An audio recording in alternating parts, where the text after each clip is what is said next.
जय भोलेनाथ। ओम नमः पार्वती पते हर हर महादेव। प्रिय भक्तगणों, आप सभी को गणेश चतुर्थी की हार्दिक शुभकामनाएं। आज के इस वीडियो में हम आपको सुनाएंगे गणेश चतुर्थी की पूरी कथा। आपसे प्रार्थना है कि कथा को अंत तक अवश्य सुने। अधूरी कथा सुनने से पाप लगता है और कथा शुरू होने से पहले हमारे चैनल को सब्सक्राइब ज़रूर कर ले। बॉक्स में गणपति बप्पा मोरया ज़रूर लिखें। भगवान विघ्नहर्ता गणेश जी गणेश चतुर्थी के दिन इस कथा को सुन रहे हैं। सभी भक्तों का जीवन धन धान्य से सुख समृद्धि से भरे, उनके सभी दुख दर्द पीड़ाएं समस्याएं दूर हो जाएं और गणेश जी उनकी सभी इच्छाओं को पूरा करें। तो आइए अब शुरू करते हैं गणेश चतुर्थी की व्रत कथा। प्रेम से बोलिए श्री गणेशाय नमः। एक बार भगवान शिव तथा माता पार्वती नर्मदा नदी के किनारे बैठे थे। माता पार्वती ने भगवान शिव से समय व्यतीत करने के लिए चौपड़ खेलने को कहा।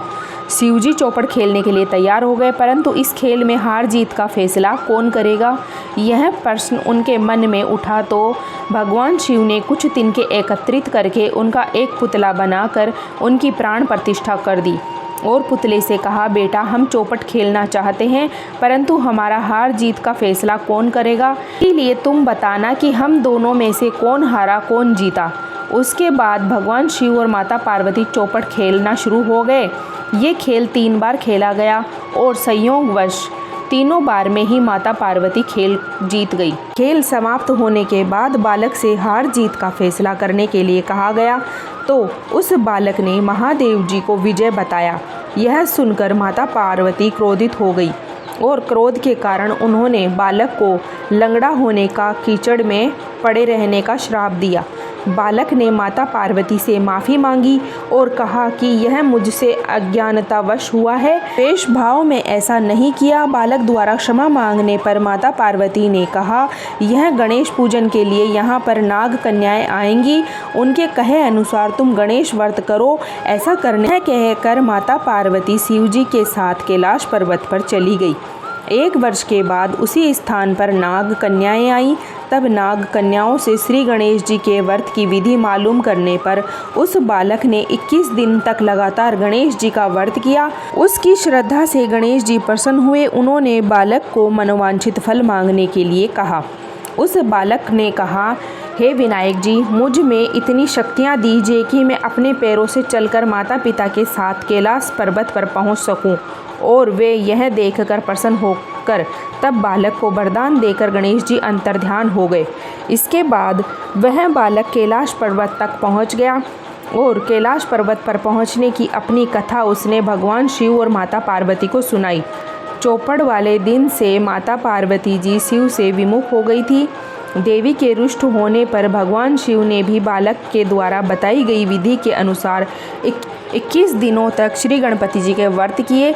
इस व्रत के प्रभाव से माता पार्वती के मन में भगवान शंकर के लिए जो भी नाराज़गी थी वह सब पूर्णतः समाप्त हो गई। तब यह पूरी विधि भगवान शंकर ने माता पार्वती को बताई। यह सुनकर माता पार्वती के मन में भी अपने पुत्र कार्तिकेय से मिलने की इच्छा जागृत हुई। तब माता पार्वती ने भी 21 दिनों तक श्री गणेश जी का यह व्रत किया तथा दूर्वा, फूल और लड्डुओं से गणेश जी का पूजन अर्चना किया। व्रत के 21वें दिन कार्तिकेय जी स्वयं माता पार्वती जी से मिलने कैलाश आ गए। उस दिन से श्री गणेश चतुर्थी का यह व्रत समस्त मनोकामनाओं की पूर्ति करने वाला माना जाता है। इस व्रत को करने से मनुष्य के सारे कष्ट दूर हो जाते हैं। मनुष्य को समस्त सुख सुविधाओं की प्राप्ति होती है। गणेश चतुर्थी की दूसरी कथा। गणेश चतुर्थी की दूसरी पौराणिक कथा के अनुसार एक बार देवता कई विपदाओं में घिरे। तब वो मदद मांगने भगवान शिव के पास गए। उस समय शिव जी के साथ कार्तिकेय तथा गणेश जी भी बैठे थे। देवताओं की बात सुनकर शिव कार्तिकेय व गणेश जी से पूछा कि तुम दोनों में से कौन देवताओं के कष्ट का निवारण शीघ्र से कर सकता है। तब कार्तिकेय व गणेश जी दोनों ने ही स्वयं को इस काम के लिए समक्ष बताया। इस पर भगवान शिव ने दोनों की परीक्षा लेते हुए कहा कि तुम दोनों में से जो सबसे पहले पृथ्वी की परिक्रमा करके आएगा वही देवताओं की मदद करने जाएगा। भगवान शिव के मुख से यह वचन सुनते ही कार्तिकेय जी ने अपने वाहन मोर पर बैठकर पृथ्वी की परिक्रमा करने के लिए निकल गए। किंतु गणेश जी सोच में पड़ गए कि वह चूहे के ऊपर चढ़कर सारी पृथ्वी की परिक्रमा करेंगे तो इस कार्य में तो उन्हें बहुत समय लग जाएगा। तभी उन्हें एक उपाय सूझा। गणेश जी अपने स्थान से उठे और अपने माता पिता की बात 7 बार परिक्रमा करके वापस बैठ गए। परिक्रमा करके लौटने पर कार्तिकेय जी स्वयं को विजेता बताने लगे। तब शिवजी ने श्री गणेश जी को पृथ्वी की परिक्रमा करने का कारण पूछा। तब गणेश जी ने कहा, माता पिता के चरणों में समस्त लोक, आप ही मेरी पृथ्वी है। यह सुनकर भगवान शिव ने गणेश जी को देवताओं के संकट दूर करने की आज्ञा दी और उन्हें विजय घोषित किया। इस प्रकार भगवान शिव ने गणेश जी को आशीर्वाद दिया कि गणेश चतुर्थी के दिन जो तुम्हारा पूजन करेगा और रात्रि में चंद्रमा को अर्घ देगा, उसके तीनों पाप यानी वैदिक, दैहिक, भौतिक पाप दूर होंगे। इस व्रत को करने से व्रतधारी यानी व्रत करने वाला सभी तरह के दुखों से छुटकारा प्राप्त करेगा। उसे जीवन में भौतिक सुखों की प्राप्ति होगी। चारों तरफ से उस मनुष्य की सुख समृद्धि और प्रतिष्ठा बढ़ने लगेगी। पुत्र पौत्र आदि धन ऐश्वर्य की ऐसी व्यक्ति को कभी कमी नहीं होगी। गणेश चतुर्थी की तीसरी पौराणिक कथा एक समय की बात है। विष्णु भगवान का विवाह लक्ष्मी जी के साथ निश्चित हो गया था। विवाह की तैयारी होने लगी। सभी देवताओं को निमंत्रण भेजे गए, परंतु गणेश जी को निमंत्रण नहीं दिया गया। कारण जो भी रहा हो, भगवान विष्णु जी की बारात में जाने का समय आ गया। सभी देवता अपनी पत्नियों के साथ विवाह समारोह में जाने के लिए सब ने देखा कि गणेश जी कहीं नहीं दिखाई दे रहे। तब आपस में चर्चा करने लगे, क्या गणेश जी को न्योता नहीं दिया था? गणेश जी स्वयं ही नहीं आए या? सभी को इस बात का आश्चर्य होने लगा। तब सबने विचार किया कि भगवान विष्णु ने से ही जाकर इस बात के बारे में पूछा जाए। विष्णु भगवान से पूछने पर उन्होंने कहा कि हमने तो गणेश जी के पिता भोलेनाथ जी को न्योता भेज दिया। यदि गणेश जी अपने पिता के साथ आना चाहते हैं तो आ सकते हैं, अलग से न्योता देने की कोई आवश्यकता नहीं है। तभी दूसरी बात यह है कि उनको 1.25 मन मूंग, 1.25 मन चावल, 1.25 मन घी और 1.25 मन लड्डू का भोजन दिन भर में चाहिए। यदि गणेश जी नहीं आएंगे तो कोई बात नहीं है, दूसरे के घर जाकर इतना खाना पीना अच्छी बात नहीं लगती। वार्ता कर रहे थे, किसी एक ने सुझाव दिया, यदि गणेश जी भी आ जाएं तो उनको द्वारपाल बनाकर बैठा देंगे कि आप घर की याद, आप तो चूहे पर बैठकर धीरे धीरे चलोगे तो बारात से बहुत पीछे रह जाओगे। यह सुझाव भी सबको पसंद आ गया। सब हंसने लगे तो विष्णु भगवान ने भी अपनी सहमति दे दी। क्या होना था, इतने में ही गणेश जी वहां खुद आ पहुँचे और उन्होंने समझा बुझाकर घर की रखवाली करने बैठ गए। तब बारात जल्दी निकल गई। नारद जी ने देखा कि गणेश जी तो दरवाजे पर बैठे हुए हैं, तो वे गणेश जी के पास गए और रुकने का कारण पूछा। तब गणेश जी कहने लगे कि विष्णु भगवान ने मेरा बहुत अपमान किया है।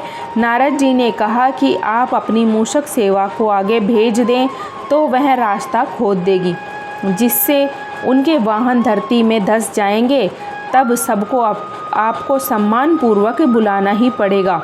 अब तो गणेश जी ने अपने मूषक सेना जल्दी से आगे भेज दी और सेना ने जमीन पोली कर दी। जब बारात वहां से निकली तो रथों के पहिए धरती में धंस गए। 1 लाख कोशिशें करी परंतु पहिए बाहर नहीं निकले। सभी ने अपने अपने उपाय किए परंतु पहिए निकलने का नाम नहीं ले रहे थे, बल्कि जगह जगह से टूट गए। किसी की समझ में नहीं आ रहा था कि ये अब क्या किया जाए।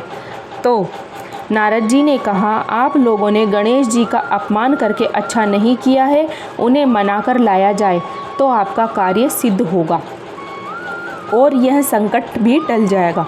शंकर भगवान ने अपने दूत नंदी को भेजा और वह गणेश जी को लेकर आ गए। गणेश जी का आदर सम्मान के साथ पूजन किया गया। तब कहीं रथ के पहिए बाहर निकले। अब रथ के पहिए बाहर निकल तो आए परंतु वो टूट फूट गए थे। कहे उन्हें कौन सुधारे, तो पास के खेत में खाती काम कर रहा था, उसे बुलाया गया। खाती अपना हर काम करने से पहले श्री गणेशाय नमः बोला करता था। उस बारा से श्री गणेशाय नमः कहकर गणेश जी की वंदना मन ही मन और पहियों को ठीक करने लगा। देखते ही देखते खाती ने सभी पहियों को ठीक कर दिया। तब खाती कहने लगा कि हे देवताओं, आपने सर्वप्रथम गणेश जी को नहीं मनाया होगा ना, उनकी पूजा नहीं की होगी, इसीलिए तो आपके ऊपर यह संकट आया है। हम तो मूर्ख अज्ञानी हैं, फिर भी हम पहले गणेश जी को पूजते हैं, उनका ध्यान रखते हैं। आप लोग तो देवतागण हैं, फिर भी आप गणेश जी को कैसे भूल गए। अब आप लोग भगवान श्री गणेश जी का जय जयकारा बोलते जाइए, आपके सब काम बन जाएंगे और कोई भी संकट आपके ऊपर नहीं आएगा। ऐसे कहते हुए बारात वहाँ से चल दी। विष्णु भगवान का लक्ष्मी जी के साथ विवाह सकुशल हो गया। सभी कुशल मंगल घर लौट गए। हे गणेश जी महाराज, आपने विष्णु भगवान को जिस प्रकार उनके कार्यों में करने की सहायता की, आप सभी के कार्य सिद्ध करिए। बोलिए गजानन भगवान की जय। गणेश चतुर्थी की चौथी पौराणिक कथा। एक समय की बात है, राजा हरिश्चंद्र के राज्य में एक कुम्हार था। वो मिट्टी के बर्तन बनाता था, लेकिन वह कच्चे रह जाते थे। पुजारी के सलाह पर उसने इस समस्या को दूर करने के लिए एक छोटे बालक को मिट्टी के बर्तन के साथ आवा में डाल दिया गया। उस दिन संकटी चतुर्थी का दिन था। उस बच्चे को माँ अपने बेटे के लिए परेशान थी। उसने गणेश जी से बेटे की कुशलता की प्रार्थना की। दूसरे दिन जब वह कुम्हार के घर पहुँचा, उठकर देखा तो आवा में बर्तनों के साथ साथ बच्चे का बाल भी बाका नहीं हुआ। वह डर गया और राजा के दरबार में जाकर उसने यह सारी घटना बता दी। उसके बाद में राजा ने उस बच्चे को और उसकी माँ को बुलाया तो माँ ने सभी तरह के विघ्न को दूर करने वाली संकटी चतुर्थी के व्रत का वर्णन किया, जिसकी महिमा से उसका बालक जीवित बच गया था। इस घटना के बाद महिलाएं संतान और परिवार के सौभाग्य के लिए सकट चौथ माता व्रत करने लगी। अब जानिए कि गणेश चतुर्थी के दिन क्यों चांद को भूलकर भी नहीं देखना चाहिए। एक बार भगवान शिव ने कुबेर के धन का घमंड तोड़ने के लिए गणेश जी को कुबेर के महल में भोजन करने भेजा। गणेश जी ने कुबेर की सारी संपत्ति खाकर उसका घमंड तोड़ा। इसके बाद गणेश जी हाथ में कुछ लड्डू और भोजन लिए अपने मूषक पर सवार होकर रात में कैलाश वापस लौट रहे थे। तभी गणेश जी के मूषक को रास्ते में एक सांप दिखाई दिया, जिसके डर से उनका संतुलन बिगड़ गया और गणेश जी लड्डुओं के साथ धरती पर गिर गए। आकाश में चंद्रदेव उसके इस रूप को देखकर उन पर हंसने लगे। इस पर गणेश जी ने क्रोधित होकर चंद्रदेव को श्राप दे दिया कि तुम अपना प्रभाव खो दोगे और तुम्हारी सभी कलाएं भी खत्म हो जाएंगी। जो भी तुम्हें देखेगा उसे भी दोष लगेगा। बाद में चंद्रदेव ने क्षमा प्रार्थना की तो गणेश जी ने उन्हें माफ़ करते हुए कहा कि महीने में 15-15 दिन तुम्हारा प्रभाव बढ़ेगा और 15 दिन कम होगा। इसीलिए आज 15 दिन चंद्रमा घटते हैं और 15 दिन बढ़ते हैं और एक दिन महीने में चंद्रमा पूर्ण रूप से दिखाई देते हैं, जिसे पूर्णमासी कहा जाता है। गणेश जी ने कहा कि मेरे श्राप के कारण चतुर्थी पर जो भी तुम्हारा यानी चंद्रमा का दर्शन करेगा उसके जीवन पर संकट आएगा और उसे झूठे कलंक का सामना करना पड़ेगा। अगर आपको यह कथा पसंद आई तो ऐसी कथाओं को देखने के लिए, सुनने के लिए हमारे चैनल को सब्सक्राइब ज़रूर करें। कमेंट बॉक्स में जाकर हर हर महादेव लिखना ना भूलें। अंत तक वीडियो देखने के लिए आपका तहे दिल से धन्यवाद।